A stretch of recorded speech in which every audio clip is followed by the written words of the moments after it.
Hello everyone, आप सबका स्वागत है मेरे यूट्यूब चैनल लर्न नाट्या में। आज का हमारा टॉपिक है Turner second year trade theory MCQ part 6। इसके पहले मैंने पार्ट 1, 2, 3, 4, 5 सॉल्व करके दिया है। यहाँ से आप चेक कर सकते हैं और पूरे पार्ट के पीडीएफ भी डिस्क्रिप्शन में दे दिए गए, वहाँ से भी आप देख सकते हैं। आज का हमारा जो पार्ट 6 है Turner second year trade theory MCQ part 6, इसमें भी पूरे इंपॉर्टेंट क्वेश्चन आपको सॉल्व करके दिए जाएंगे जिससे आप पेपर को अच्छी तरह से सॉल्व कर सकते हो। और जो भी मेरे चैनल पर नए हैं, आप मेरे चैनल को सब्सक्राइब करें और शेयर जरूर करें। तो स्टार्ट करते हैं आज का जो हमारा वीडियो है। पहला क्वेश्चन है, which year along with CNC system the commercial industrial robot was manufactured. व्यावसायिक औद्योगिक रोबोट सीएनसी सिस्टम के साथ किस वर्ष निर्मित किया गया था। क्वेश्चन में ही पूछा गया था। इसके लिए पहला ऑप्शन 1972, दूसरा ऑप्शन है 1870, तीसरा ऑप्शन 1930 और चौथा ऑप्शन है 1961। तो इसका जो सही आंसर है 1961। Next question, In which country the automatically controlled factory was introduced before 2 centuries? किस देश में 2 शताब्दियों से पहले स्वचालित रूप से नियंत्रित कारखाना शुरू किया गया था। एक क्वेश्चन में पूछा गया है। इसके लिए पहला ऑप्शन इन जापान, दूसरा ऑप्शन इन जर्मनी, तीसरा इन यूरोप, चौथा इन अमेरिका। तो जो 2 सेंचुरी के पहले ऑटोमेटिक मशीन को कारखाना में शुरू किया था उस देश का नाम है जापान। पहला ऑप्शन सही आंसर है। Next question, what do you mean by HMC axis convention of CNC machine. CNC मशीनों के HMC एक्सिस कन्वेंशन से आप क्या समझते हैं। क्वेश्चन में ही पूछा गया था। इसके लिए पहला ऑप्शन है, मतलब जो CNC मशीन में HMC रहता है उसका मीनिंग क्या होता है, ये क्वेश्चन में पूछा गया था। इसके लिए पहला ऑप्शन हॉरिजॉन्टल मार्किंग सेंटर, दूसरा ऑप्शन हॉरिजॉन्टल मशीनिंग सेंटर, तीसरा ऑप्शन है हॉरिजॉन्टल मेजरिंग सेंटर, चौथा ऑप्शन है हॉरिजॉन्टल मशीनिंग कंट्रोल। तो इसका जो सही आंसर है CNC मशीन के जो HMC रहते हैं, HMC मतलब होता है horizontal machining centre. Second option सही आंसर है। Next question, what do you mean by VMC। VMC का फुल फॉर्म क्या है। VMC से आप क्या समझते हैं, ये क्वेश्चन में पूछा गया है कि VMC का फुल फॉर्म क्या होता है। इसके लिए पहला option virtual machine control, second option है वर्टिकल मशीनिंग सेंटर, तीसरा ऑप्शन है वर्टिकल मेजरिंग सेंटर और चौथा ऑप्शन है वर्टिकल मेजरिंग काउंटर। तो VMC का मीनिंग होता है वर्टिकल मशीनिंग सेंटर। ये जो भी क्वेश्चन आपको दिख रहे हैं स्क्रीन पर, ये पूरे CNC मशीन के बारे में पूछा गया, जो सेकंड ईयर टर्नर के 4th सेमेस्टर में सबसे ज़्यादा CNC के बारे में है, उसके बारे में पूरे क्वेश्चन है। और आपको क्वेश्चन के लिंक भी डिस्क्रिप्शन में दे दिए जाएंगे PDF, वहाँ से आपको मिल जाएंगे। Next question, which one of the code is use to rewind the program. Program को रिवाइंड करने के लिए किस कोड का उपयोग किया जाता है। CNC में जो प्रोग्राम रहता है उस प्रोग्राम को रिवाइंड करने के लिए कौन से कोड का उपयोग किया जाता है, यही क्वेश्चन में पूछा गया है। इसके लिए पहला ऑप्शन है M38। ये आपको जो भी ऑप्शन में दिख रहा है ये पूरे CNC के कोड है, क्योंकि CNC पूरी कोडिंग सिस्टम से चलती है। पहला ऑप्शन है M38, सेकंड ऑप्शन है M30, तीसरा ऑप्शन है M39, चौथा ऑप्शन है M40। तो जो CNC में प्रोग्राम होता है उसे रिवाइंड करने के लिए M30 इस कोड का उपयोग किया जाता है, second option. Next question, in which mode we can input the program command manually. हम किस मोड में प्रोग्राम कमांड को मैनुअल रूप से इनपुट कर सकते हैं, क्वेश्चन में पूछा गया है। इसके लिए पहला ऑप्शन ऑटो मोड, दूसरा ऑप्शन जॉग मोड, तीसरा MDI मोड, चौथा है एडिट मोड। मतलब जो क्वेश्चन में पूछा गया था कि हम किस मोड में प्रोग्राम कमांड को मैनुअली रूप से इनपुट कर सकते हैं, इसके लिए सही आंसर है हमारा MDI mode, option C. Next question, which mode the program will be executed continuously on back after another block. जो प्रोग्राम को किस कोड में एक के बाद एक लगातार एक ब्लॉक के बाद एग्जीक्यूट किया जाता है। जो कौन से कोड के सहायता से हम एक ब्लॉक के बाद दूसरे ब्लॉक को हम कंटिन्यूसली फिट कर सकते हैं, यही क्वेश्चन में पूछा गया था। इसके लिए पहला ऑप्शन है जॉग मोड, दूसरा ऑटो मोड, तीसरा एडिट मोड और चौथा है मैनुअल मोड। तो इसका सही आंसर है auto mode. Next question, which is the advantage of CNC machine hour convention machines. जो मैनुअली हम ऑपरेट करते हैं उस मशीन के अलावा CNC मशीन के क्या फायदे हैं, यही क्वेश्चन में पूछा गया है। इसके लिए पहला ऑप्शन है हाई कटिंग स्पीड, दूसरा फीडबैक कंट्रोल, तीसरा हाई फीड और चौथा मास प्रोडक्शन। तो इसका सही आंसर है मास प्रोडक्शन। मास प्रोडक्शन के कामों में हम साधारण मशीन के अलावा CNC मशीन से ज़्यादा प्रोडक्शन निकाल सकते हैं। Next question, which one of the following feedback devices can sense both speed and position. निम्नलिखित में से कौन सा फीडबैक डिवाइस गति और स्थिति दोनों को समझ सकता है, यही क्वेश्चन में पूछा गया था। इसके लिए पहला ऑप्शन है रिसॉल्वर, दूसरा टेक्नोमीटर, तीसरा इनकोडर और चौथा है मोटर। तो इसके लिए सबसे इसका जो सही आंसर है ऑप्शन नंबर सी सही answer. Next question, what is the property has the ability to retain hardness under severe working conditions. यह कौन सी गुणधर्म है जो कठोर कार्य परिस्थितियों में कठोर को बनाए रखने की क्षमता रखती है। जो क्वेश्चन में पूछा गया है कि यह कौन सा गुणधर्म हो, यह कौन सा प्रॉपर्टीज होता है जो हार्ड कंडीशन में भी अपने हार्डनेस को बनाए रखता है। इसके लिए पहला ऑप्शन है टफनेस, दूसरा हार्डनेस, तीसरा सॉफ्टनेस और चौथा ब्रिटलनेस। जो इसका सही आंसर है hardness. Next question, what is the clearance angle for boring bar tool used in CNC machine. CNC machine में जो बोरिंग बार टूल यूज किए जाते हैं उसका कटिंग एंगल कितना होता है, यही क्वेश्चन में पूछा गया था। इसके लिए पहला ऑप्शन है अराउंड 50 डिग्री, दूसरा ऑप्शन अराउंड 7 डिग्री, तीसरा ऑप्शन अराउंड 8 डिग्री और चौथा ऑप्शन है अराउंड 9 डिग्री। तो इसका जो सही आंसर है बोरिंग बार का जो एंगल होता है उसका सही आंसर है second option around 7 degree. Next question, which offset has to be taken to make the tool to move with reference to the job in CNC machine। CNC machine में job के संदर्भ में tool को स्थानांतरित करने के लिए कौन सा ऑफसेट लेना पड़ता है, यही क्वेश्चन में पूछा गया था। इसके लिए पहला ऑप्शन है वर्क ऑफसेट, दूसरा ज्योमेट्रिकल, तीसरा ऑफसेट वियर और चौथा ऑप्शन है ऑफसेट टूल ऑफसेट टूल है। तो इसका जो सही आंसर है वर्क ऑफसेट। जो सीएनसी मशीन में जॉब के संदर्भ में टूल को स्थानांतरित करने के लिए वर्क ऑफसेट प्रोग्राम का उपयोग किया जाता है। Next question, what is the purpose of normalising steel. Normalising का क्या उद्देश्य होता है, यही क्वेश्चन में पूछा गया था। जो हीट ट्रीटमेंट का एक प्रोसेस है। तो इसके लिए पहला ऑप्शन है रिमूव इंटरनल स्ट्रेसेस, दूसरा इंप्रूव मशीनेबिलिटी, तीसरा सॉफ्टन द स्टील और चौथा increase the toughness and reduce brittleness. तो इसका जो सही आंसर है नॉर्मलाइजिंग का उद्देश्य रिमूव इंटरनल स्ट्रेसेस, पहला option. Next question, which heat treatment process is use to reduce internal stress of a hardness tool. कठोर उपकरण के आंतरिक तनाव को कम करने के लिए कौन सी ऊष्मा उपचार का प्रक्रिया का उपयोग किया जाता है। जो हार्ड टूल होते हैं उसका हार्डनेस को बनाए रखने के लिए कौन से प्रोसेस का उपयोग किया जाता है हीट ट्रीटमेंट के लिए।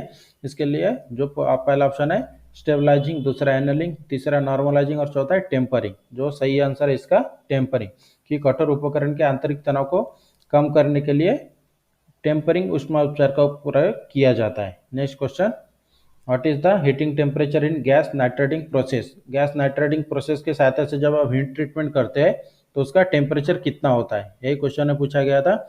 इसके लिए पहला ऑप्शन है 200 सेल्सियस, तीसरा ऑप्शन है 300 सेल्सियस, तीसरा ऑप्शन है 400 सेल्सियस और चौथा ऑप्शन है 500 सेल्सियस। तो जो गैस नाइट्रेटिंग प्रक्रिया में हीट ट्रीटमेंट का जो हीट तापमान होता है, टेम्परेचर होता है, वो होता है हमारा 500 degree Celsius. Next question, what is the types of feet for the expression feet. ये जो आपको क्वेश्चन में ये एक साइज दिखाया गया है, इसमें से ये कौन सा फीट है, यही पूछा गया था। जो देख सकते हैं यहाँ पर 25S7/P6 एक कोड टाइप रहता है जो लिमिट फिट टॉलरेंस का ये क्वेश्चन है। तो इसका मीनिंग क्या होता है, कौन से फीट का प्रकार है, ये क्वेश्चन में पूछा गया था। इसके लिए पहला ऑप्शन है इंटरफेरेंस फीट, दूसरा क्लियरेंस फीट, तीसरा ट्रांजेक्शन फीट और चौथा रनिंग फीट। जो आपको ये कोड दिख रहा था 25S7/P6 ये हमारा है इंटरफेरेंस फीट। इंटरफेरेंस फीट का ही प्रकार है ये, जो आपको स्क्रीन पर ये कोड दिख रहा है। Next question, what is the representation of zero line in limit and feet. Limit और फीट में जीरो लाइन का प्रतिनिधित्व क्या है, यही क्वेश्चन में पूछा गया था। तो इसके लिए पहला ऑप्शन है बेसिक साइज, दूसरा एक्चुअल साइज, तीसरा नॉमिनल साइज और चौथा है टॉलरेंस साइज। तो लिमिट फीट टॉलरेंस में जो जीरो लाइन का प्रतिनिधित्व है वो है हमारा बेसिक साइज, पहला ऑप्शन सही आंसर है। Next question, what is the representation IT in limit and fits. Limit और फीट में IT का मीनिंग क्या होता है, IT से आप क्या समझते हैं। यही IT एक कोड सिस्टम जैसा है, तो लिमिट फिट टॉलरेंस में यूज किया जाता है। तो इसमें से IT का मीनिंग क्या, यही क्वेश्चन में पूछा गया था। तो इसके लिए पहला ऑप्शन है टॉलरेंस, दूसरा टॉलरेंस ग्रेड, तीसरा ऑप्शन है टॉलरेंस यूनिट और चौथा ऑप्शन है टॉलरेंस नंबर। तो जो लिमिट फिट टॉलरेंस में IT होता है, IT का मीनिंग होता है टॉलरेंस ग्रेड, जो हमारा ऑप्शन सेकंड सही आंसर है। Next question, what is the unit of deviation in limit and fit. Limit और फिट में जो डेविएशन है, डेविएशन का यूनिट क्या है, यही क्वेश्चन में पूछा गया था। लिमिट और फिट में डेविएशन की इकाई क्या है, यही क्वेश्चन में पूछा गया था। इसके लिए पहला ऑप्शन है मिलीमीटर, दूसरा सेंटीमीटर, तीसरा माइक्रोन और चौथा है मिली माइक्रोन। तो लिमिट फिट में जो डेविएशन होता है, डेविएशन का यूनिट होता है माइक्रोन, जो हमारा ऑप्शन नंबर सी है सही answer. Next question, which material is use to make the stylus of mechanical surface indicator. Mechanical service indicator एक इंस्ट्रूमेंट है, इसका जो स्टाइलस नाम का एक पार्ट होता है, वो पार्ट कौन से धातु से बना होता है, यही क्वेश्चन में पूछा गया था। तो इसके लिए पहला ऑप्शन है माइल्ड स्टील, दूसरा हाई कार्बन स्टील, तीसरा हाई स्पीड स्टील और चौथा है डायमंड। तो जो मैकेनिकल सर्फेस इंडिकेटर का जो भाग है स्टाइलस, वो हमारा डायमंड से बना होता है, जो ऑप्शन नंबर 4 है, सही आंसर है। Next question, which of the following property of metal is impart by annealing. धातु के निम्नलिखित में से कौन सी गुणधर्म एनालिंग द्वारा प्रदान की जाती है। जो मटेरियल में हम जब एनालिंग करते हैं तो एनालिंग से कौन सा गुणधर्म आता है धातु पर, यही क्वेश्चन में पूछा गया था। इसके लिए पहला ऑप्शन है हार्डनेस, दूसरा टफनेस, तीसरा डक्टिलिटी और चौथा है सरफेस हार्डनेस। तो धातु की वह कौन सा गुणधर्म जिसमें एनालिंग करने से जो गुणधर्म आता है वो हमारा है ductility, option number C. Next question, what is the types of fit for the expression. ये जो आपको कोड दिख रहा है, इस कोड में 20H7/g6 दिखाया गया है, तो इसमें से आपको फिट का प्रकार पहचानना है, ये कौन से टाइप का फिट है। तो ये दिया है मतलब होल बेसिक सिस्टम होता है। इसके लिए पहला ऑप्शन दिया है इंटरफेरेंस फिट, दूसरा क्लियरेंस फिट, तीसरा ट्रांजेक्शन फिट और चौथा है फोर्स फिट। तो ये जो क्वेश्चन में कोड दिया था 20H7/g6, तो इसका जो मीनिंग होता है, ये मीनिंग होता है क्लियरेंस फिट, ये क्लियरेंस फिट का प्रकार है। Next question, what is the types of fit if minimum size of the shaft is larger than maximum size of whole.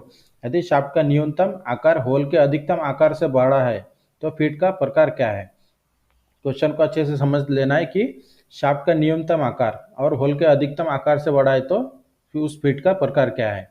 एक क्वेश्चन में पूछा था। इसके लिए पहला ऑप्शन इंटरफेरेंस फिट है, दूसरा क्लियरेंस फिट, तीसरा ट्रांजेक्शन फिट या फिर चौथा रनिंग फिट। तो इसका जो सही आंसर है इंटरफेरेंस फिट। इंटरफेरेंस फिट में शाफ्ट का न्यूनतम आकार होल के अधिकतम आकार से बड़ा होता है। Next question, what is the types of fit if minimum size of hole is larger than maximum size of shaft. यदि होल का न्यूनतम आकार शाफ्ट के अधिकतम आकार से बड़ा है तो फिट का प्रकार क्या है। क्वेश्चन को और एक बार पढ़ ले। यदि होल का न्यूनतम आकार शाफ्ट के अधिकतम आकार से बड़ा है तो फिट का प्रकार क्या है, यही क्वेश्चन में पूछा गया था। तो इसके लिए पहला ऑप्शन है क्लियरेंस फिट, दूसरा इंटरफेरेंस फिट, तीसरा ट्रांजेक्शन फिट और चौथा है फोर्स फिट। तो यदि होल का न्यूनतम आकार शाफ्ट के अधिकतम आकार से बड़ा है तो उस फिट को बोला जाता है clearance fit, option A. Next question, what is the name of the pattern of work surface sketched by the movement of cutting tool. Cutting tool से हम कटिंग करते समय उसमें से जो मटेरियल निकालते हैं उसका स्ट्रक्चर क्या होता है, ये क्वेश्चन में पूछा गया था कि सरफेस कौन सा पैटर्न से क्या पैटर्न बनता है सरफेस के ऊपर, यही क्वेश्चन में पूछा गया था। इसके लिए पहला ऑप्शन है सरफेस स्ट्रक्चर, दूसरा रफनेस, तीसरा रफनेस फेसिंग और चौथा वेवीनेस। तो जो क्वेश्चन में पूछा था कि काटने के उपकरण की गति के कारण जो पैटर्न बनता है उस पैटर्न को बोला जाता है surface structure, option A. Next question, where the turret head in turret lathe is generally mounted. Turret lathe में टर्रेट हेड आमतौर पर कहाँ लगाया जाता है, यही क्वेश्चन में पूछा गया था। जो टर्रेट मशीन आती है, टर्रेट और कैप्स्टन और टर्रेट मशीन आती है, उसमें से टर्रेट मशीन के बारे में पूछा गया था कि टर्रेट मशीन में कहाँ माउंट किया जाता है। इसके लिए पहला ऑप्शन है स्लाइड, दूसरा सैडल, तीसरा रैम और चौथा है क्रॉस स्लाइड। तो जो टर्रेट लेथ मशीन में कहाँ फिट किया जाता है, सैडल के ऊपर टर्रेट हेड को फिट किया जाता है। Next question, what is the name of part mark x. ये जो आपको एक लेथ मशीन का डायग्राम दिख रहा है स्क्रीन पर और इसमें से एक एक्स के सहायता से एक पार्ट को दिखाया गया है, इस पार्ट का नाम क्या है। यहाँ पर आप जो देख सकते हैं इस पार्ट को दिखाया गया एक के सहायता से, तो इस पार्ट का नाम क्या है, यही क्वेश्चन में पूछा गया था। इसके लिए पहला ऑप्शन है लीड स्क्रू, दूसरा फीड रॉड, तीसरा कैरेज और चौथा स्टॉपर। तो ये जो आपको दिख रहा है लेथ मशीन का ये पार्ट, इसे बोला जाता है स्टॉपर। कई जो मशीन होते हैं इसमें इस जगह पर स्टॉपर भी लगा होता है, जो यहाँ पर आपको दिख रहा है ये हमारा पार्ट है स्टॉपर, जो option number D. Next question, what is the advantage of production lathe over centre lathe. Centre lathe की तुलना में प्रोडक्शन लेथ का क्या लाभ है, क्या एडवांटेज है। इसके लिए पहला ऑप्शन है the manufacturing cost of component is more, second option the manufacturing cost of component is less, तीसरा ऑप्शन है इनिशियल कॉस्ट इज मोर, चौथा ऑप्शन है not suitable for tool room war. जो सेंटर लग की तुलना में प्रोडक्शन लेथ का जो एडवांटेज है वो हमारा सेकंड ऑप्शन है सही answer. The manufacturing cost of component is less. Next question, what is the types of collet. ये आपको जो डायग्राम में दिख रहा है स्क्रीन के ऊपर, ये हमारे कॉलेट चक है। इस कॉलेट चक का ये कॉलेट चक अलग अलग प्रकार के आते हैं। तो ये जो आपको डायग्राम में दिखाई दे रहा है स्क्रीन पर, ये कौन से टाइप का कॉलेट है, इसके हमें पहचानना है। तो इसके लिए पहला ऑप्शन है डेड लेंथ टाइप, दूसरा ड्रॉबैक टाइप, तीसरा पुश आउट टाइप, चौथा है master collet with interchangeable liners. तो जो आपको डायग्राम में दिख रहा है इस कॉलेट चक का प्रकार है, ये हमारा है option number second drawback type collet है। ऑप्शन सेकंड सही आंसर है। Last question, what is the roughness value for the symbol indicated. ये जो आपको रेड कलर में दिख रहा है, ये एक रफनेस सिंबल का, सरफेस रफनेस का एक सिंबल है जो सिंगल ट्रायंगल के तरह दिखाई देता है। तो इसका मीनिंग क्या होता है, यही क्वेश्चन में पूछा गया था। इसके लिए पहला ऑप्शन है 0.2 टू 0.8 माइक्रोन, दूसरा ऑप्शन है 1.6 से टू 3.2 माइक्रोन, तीसरा ऑप्शन है 25 माइक्रोन और चौथा ऑप्शन है 50 माइक्रोन। तो अगर जो सरफेस रफनेस का जो ये सिंबल आपको दिखाई दे रहा है ट्रायंगल के सहायता से, एक सिंगल ट्रायंगल, इसमें डबल ट्रायंगल, तीन ट्रायंगल या फिर चार ट्रायंगल आते हैं। तो ये सिंगल ट्रायंगल का मीनिंग होता है 25 माइक्रोन। सही आंसर है हमारा थर्ड ऑप्शन। इस तरह से हमने पूरे 30 क्वेश्चन को सॉल्व करके दिया है और इसके पूरे पीडीएफ आपको लिंक में डिस्क्रिप्शन में दे दिए जाएंगे। डिस्क्रिप्शन में लिंक आपको पीडीएफ का मिल जाएगा, वहाँ से आप चेक कर सकते हैं। और पूरे पार्ट के टोटल पाँचों पार्ट के भी लिंक मिल जाएंगे। जिसने अभी तक मेरे पहले से 1 से 5 पार्ट तक नहीं देखा हो, वहाँ से चेक कर सकते हैं। और वीडियो हमारी अच्छी लगी तो हमारे चैनल को सब्सक्राइब करें और